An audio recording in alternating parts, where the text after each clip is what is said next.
Hey guys, today we're going to talk about how to make a paper cutout stop motion puppet. There are two different kinds of construction that I'll show you today. This is the one that we are probably going to do for our class. Really, I leave it up to you guys and the materials that you have at home, but if you guys can get the mini brads, this is the most straightforward, easy form of construction. And you run into fewer problems in animation when you are using the brads. The advantage to the wire stop motion is that all the wires are hidden in the background. So if I turn these over, you can see the difference. This here has, I've got all of this tape here, taping the different wires to all of the joints, and I'll give you a demonstration on how I put that all together. But when you turn it over here, it looks nice and clean, and it functions very well to move all of the pieces around and have them stay in the position that you want them to be. But the disadvantage to this is sometimes the tape will release and a body part will come off, and in the middle of animation you'll have to put the piece back on and then use your onion skin to get the puppet in exactly the position you had him in. With the brads, you can obviously see the construction on the front of the puppet and how everything is put together, but it kind of has a style of its own, and it works just fine for animation and putting everything in the position that it needs to be, and you can keep it there. So this is what it looks like in the back.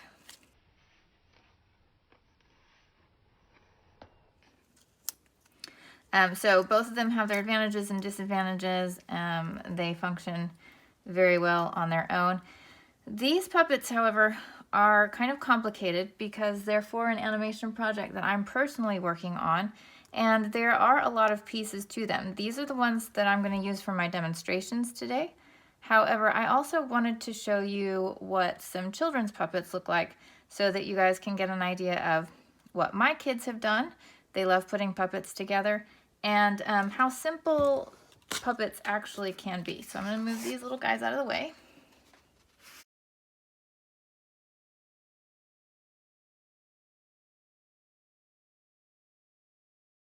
You don't need a lot of high-tech stuff to create your own paper puppets at home.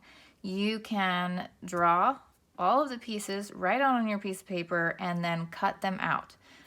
So the thing that you need to keep in mind most when making your stop motion puppet is where you want it to be able to move. Now my son wanted a dragon, and he wanted his body to be very fluid in its movement. In order to achieve the fluidity, he put 4 segments in the body plus 2 in the tail.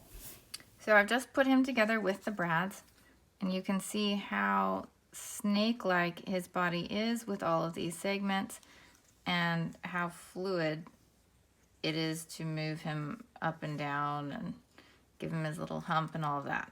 So that's the big thing to keep in mind. Notice also that he drew the legs onto the body, so you can't move the legs. If he wanted to move the legs, he could have drawn the legs separately, maybe down below it over here, and then cut them out as separate pieces and attach them with a brad.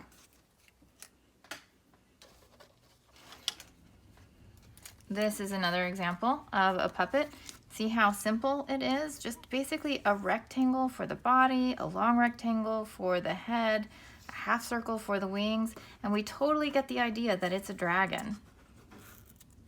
Now this one we did differently. We constructed this one with wire and tape in the back, just like I'll show you in one of the demonstrations.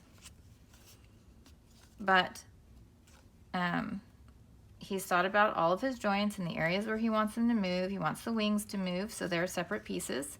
He wanted the head to be able to move on the neck, so it's a separate piece. He wanted the tail to be able to bend in the middle, so it's made out of 2 pieces.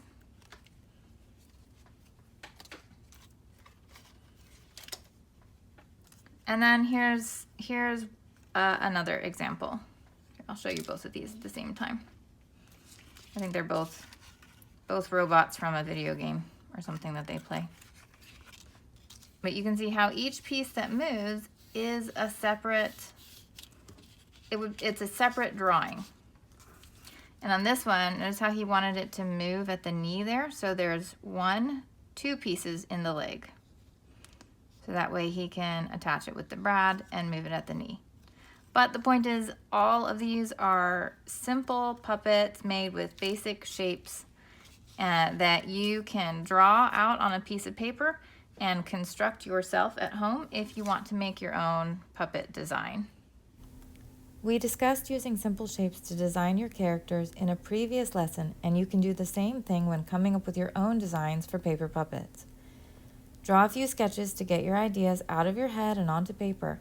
Start with simple shapes like squares, circles, and triangles, then add details to connect them and give your character some individual flair. After you've settled on a look for your character, consider how you want your puppet to be able to animate. You will need to draw its parts in all the directions they will need to face. If your animation needs are very simple, then a complete puppet facing one direction may work fine for you. If, however, you need your puppet's head to look from left to right as an example, then you'll need to draw a head facing left, one facing right, and then one or more in between. In my case, I need several body positions, so I drew 3 directions for my character: front, 3/4, and side, which is also called profile view. Try to draw your connecting joints round, so when they are connected, they make a circle. This will allow them to move in a nice continuous transition from one to the other without any jagged edges sticking out. Now I've separated all of the parts of my puppet and printed them out so I can paint them. I did this in the computer, but it's fine to just draw all of the parts directly on your paper. You can color your puppet's pieces with markers, crayons, colored pencils, or whatever you like best. I used colored pencil and watercolor here. Remember also that anything you want to move has to be drawn as a separate piece. That includes all of the facial features. That's why I've drawn the eyebrows, eyelids, and mouth shapes as separate objects. This way you can cut them out, move them around, and change them. Now that you've finished drawing and coloring all of your pieces, it's time to cut them out. You can do that with an X-Acto knife or a pair of scissors or both. X-Acto knives are very helpful for small detail areas and where you want to get a lot of precision. Scissors are really good for cutting the bigger areas, like the legs and the simple shapes. It's very important as you cut your puppet out to keep it organized. So when you cut each piece, put it down on a clear surface in the order that you'll be assembling them in. So in this case, I have my head and neck and torso all in the center, and then I have the arms and the legs on either side. And this just helps me have kind of a visual idea of what I've got. It helps me make sure that I have all of my pieces. I haven't forgotten or lost something.